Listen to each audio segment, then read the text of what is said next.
Hi, my name is Chandra Parker, and this is for EDU 587. Today we're talking about immigrants, communicating with families, and educating immigrant children. India is located in South Asia. The family I interviewed was from Gujarati. Hindu is spoken by all. However, each region has a regional language that is unique to that region. There are various religions practiced. However, about 80% practice Hinduism, which is the most popular religion.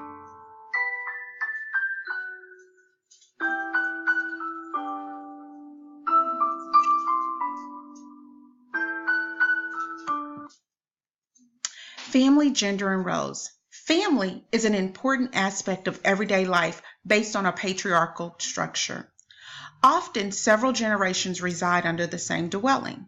For example, the family I interviewed, the Patel family, the husband's parents lived with them. Women are expected to be submissive to their fathers, husbands, and sons, and it is not uncommon for marriages to be arranged by fathers. Another example is the same family, the husband and the wife were prearranged in marriage. Food. Different regions have different diets.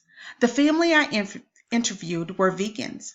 Lunch is the biggest meal, and they usually eat traditional Indian foods at lunchtime that consist of beans, rice, vegetables, and tortillas.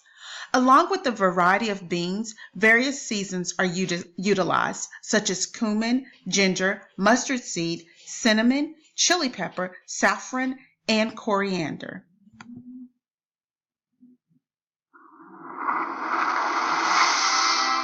Traditional foods, dances, music, art, and languages make this Asian country unique. Welcome to WatchMojo.com, and today we'll be learning more about the culture and cuisine of India. The flavors and ingredients of Indian cuisine have permeated the foods of other cultures around the world. A number of herbs and spices are native to the country, which explains why these tastes are used so abundantly in India. Chili pepper, brought to the country by the Portuguese, is another example of a popular flavor in Indian cuisine. India is also famous around the world for its tea industry, and to a lesser extent, its native coffees.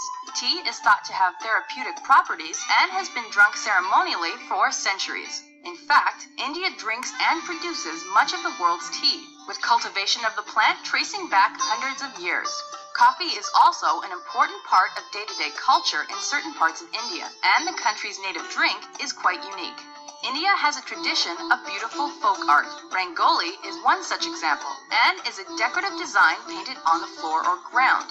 Thought to bring good luck, these designs are often in the shape of flowers and are usually made for special occasions. One colorful special occasion in India is the wedding. Lasting several days, these events are festive and full of tradition. One element that has been adopted from Western culture is the wedding carry, where the groom carries the bride across the threshold. Dancing is an important part of Indian culture, and a number of the country's most well-known gods are normally portrayed dancing.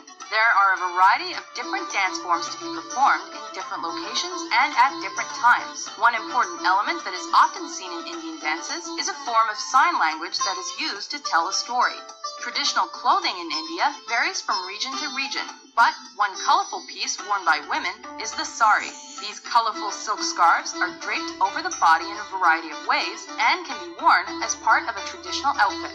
Colorful, unique, and steeped in tradition, Indian culture is an experience that needs to be savored firsthand.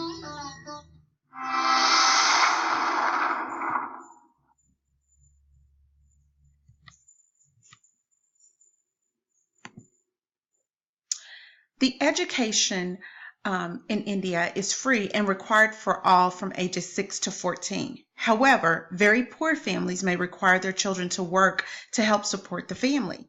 Primary education is either obtained through the government or private sector. School is taught in the language of that region, and by third grade, English is taught as a second language.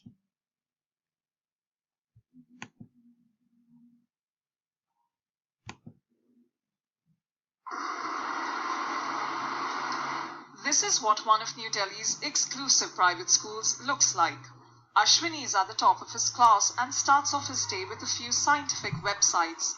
Nothing special about that, except Ashwini's father is a migrant worker and earns less than $50 a month. I want to make my career in astrophysics. I want to be an astrophysicist from NASA. Ashwini can afford to dream big because he was admitted to this private school under a special quota for poor students. But just a few hundred kilometers away, life is very different for Reshma. She works with her family for 12 hours a day, making these breaks to earn about $6 a week. I'd like to go to school and become someone big. If Reshma could go to a school, it would probably look something like this. This government-run school is a far cry from New Delhi's private schools. Here, children study with whatever they have. Classrooms such as these, as you can see, are quite bare and minimum. There are ceiling fans here, but there's simply no electricity supply to actually run them.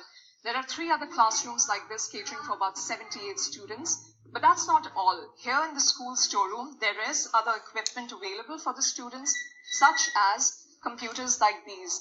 But teachers say they're simply not trained to actually teach them. To bridge this gap, India's highest court recently ordered private schools to reserve 25% of their seats for poor students. The lucky few get seats based on a lottery system.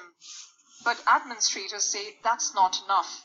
The essential responsibility lies with the government for bettering their standards of their state schools and the government schools. Because essentially in India, 80% and above across the country are government schools. Ashwini ends his school day with his favorite math class. He's fortunate to get this opportunity. But there are still millions of others waiting for their break. Prerna Suri, Al Jazeera, New Delhi.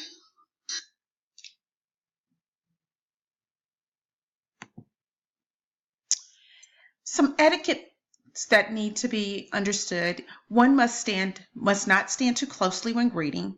Reading between the lines and observing body language is a key component in Indian culture because, in general, Indian people dislike having to deny the requests of others. Receiving, giving, and touching with the left hand is improper. Because of stratification, the elders are addressed first. Takeaways. First takeaway is that every teacher needs to understand the cultures of their ESL students, which will give the educator insight into the cultural norms, language similarities, and differences that can enable the teacher to create a culturally responsible environment and better service the students. Takeaway number 2. Majority of what I found on the internet concerning India was correct, but there were some differences. Their major holiday, Diwali, which on the internet likened it to the U.S. Christmas, however, in the interview with Bahalu, likened it more like to the U.S. New Year. These are very important differences that could lead to offense. Third takeaway is how important it is for educators to learn how the brain processes language.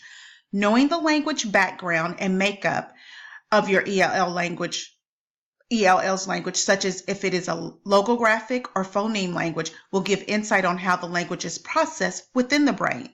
Depending on how closely related the language is to English can be a determiner of the level of difficulty the student may have using their L1 in scaffolding English. Lastly, creating a culturally responsible environment is essential for ELLs. Educators should make a point to get to know each student. I do suggest whenever possible that educators visit the home. I suggest that the educator does some preliminary research, though, so that they understand some of the taboos and cultural etiquettes, such as how to greet the family, should shoes be removed, etc. Educators, in order to create a culturally responsible environment, need to be aware of their own cultural biases and deal with them, as well as set the tone for cultural diversity. Make it a priority to provide opportunities in every content to engage in cultural dialogue. Be aware of cultural conflicts that could possibly arise. Include parents and the community as much as possible. Provide culturally responsible instruction that takes in consideration the various cultures represented within the classroom. Other cultural responsibilities: bring a native language into the classroom, understanding the history and culture, family involvement, community culture into the classroom. Lastly, in summary, India's culture is rich and full of history. Today, more than 400 languages are spoken across the country, where regional languages are as individual as fingerprints on one's hand. However, understanding the brain and the various components in which language is comprised and developed will enable educators to understand the technical intricacies involved in acquiring a second language. Lastly, understanding the cultures of students within the classroom will enable educators to communicate effectively with families, provide a culturally responsible environment that promotes the esteem and cultural awareness of all students.